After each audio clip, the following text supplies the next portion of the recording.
হযরতে নূহকে পাঠালাম তার জাতির কাছে। খুব খেয়াল করে শুনবেন, সবাই কম, সেজন্য আমি কোনো ভূমিকা দিলাম না, যাতে করে অল্প সময়ের ভিতরে আপনাদেরকে আমি কিছু দিয়ে যেতে পারি। হযরতে নূহ আলাইহিস সালামকে সালামের কথা আল্লাহ তাআলা বলছেন, আমি তার জাতির কাছে প্রেরণ করলাম। জাতির কাছে গিয়ে কি বলল? ফাকালা ইয়া কওমি ইবুদুল্লাহা মা লাকুম মিন ইলাহিন গায়রুহু। হে আমার জাতিরা, এক আল্লাহর দাসত্ব গোলামি করো, যিনি ছাড়া আর কোনো ইলাহ নেই, মাবুদ নাই, উপাস্য নাই, একটাই না।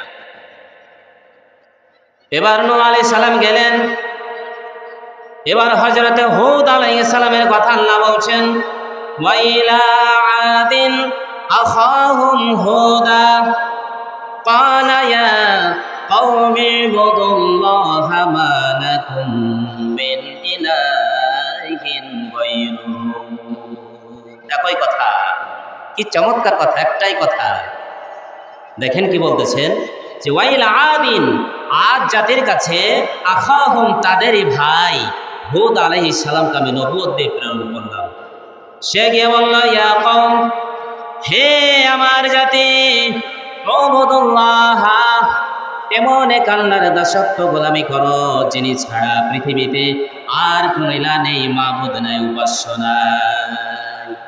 তাহলে নূহ আলাইহিস সালাম গেলেন, হুদ আলাইহিস সালাম গেলেন। এবার দেখেন, এরপরে আল্লাহ তাআলা কত চমৎকার করে বলছেন, সামুদ জাতির কথা বলছেন, ওয়াইলা সামুদা খাহুম সালিহা ক্বালা ইয়া কওমি ইবুদুল্লাহা মা লাকুম মিন ইলাহিন গায়রুহু। কি ভাইরা, তেলাওয়াতগুলো একই রকম মনে হচ্ছে না? ইয়া কওমি ইবুদুল্লাহা মা লাকুম মিন ইলাহিন গায়রুহু। আল্লাহ তাআলা বলছেন, সামুদ জাতির কাছে আখাহুম তাদের ভাই সালেহ আলাইহিস সালামকে পাঠালাম। সুবহানাল্লাহ বলবেন না? নূহকে পাঠালাম, একই কথা বললেন।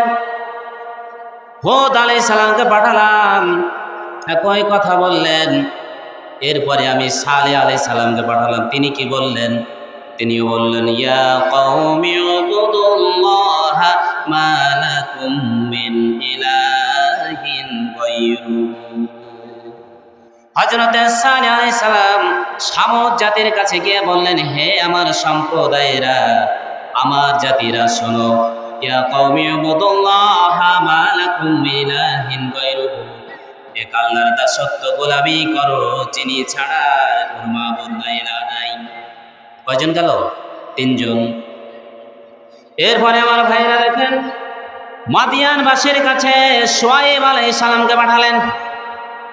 একই কথাবার আল্লাহ তাআলা বলছেন, ওয়াইলা মাদয়ানা আখাহুম শুআয়বা ক্বালা ইয়া কওমি ইবুদুল্লাহা মা লাকুম মিন ইলাহিন গায়রুহু।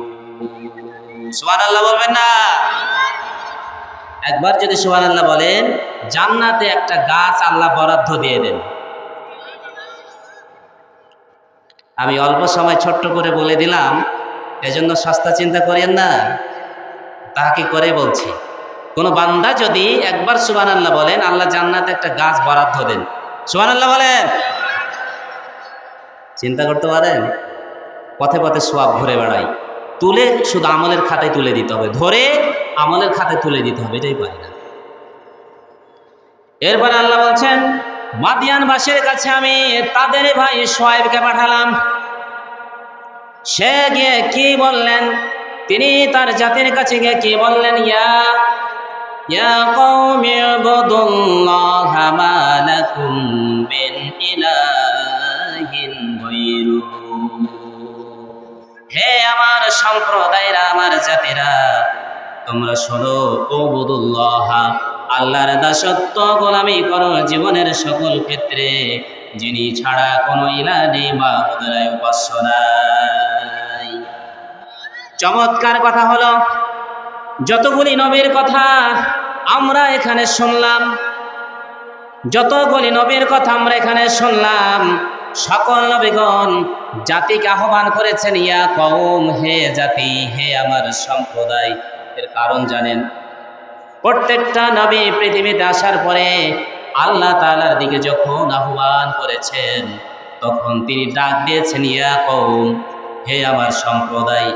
এর কারণ হলো শুধুমাত্র, ভালো করে শুনবেন, শুধুমাত্র আখির জামানার নবী, মদিনাওয়ালা, আখিরি জামানার নবী, বিশ্ব নবী ব্যতি রেখে বাবা আদম হইতে পৃথিবীতে যতগুলি নবী রাসূল এসেছেন, সবাই কোনো না কোনো একটা গোত্রের নবী, কোনো না কোনো একটা জাতির নবী, কোনো একটা দেশের নবী, কোনো একটা নির্দিষ্ট ভূখণ্ডের নবী। এই জন্য ইয়া কওম বলেছেন। কিন্তু আমার নবী, আপনার নবী, বিশ্ব নবীজি ইয়া আইয়ুহান নাস বলেছেন। সুবহানাল্লাহ বলবেন না?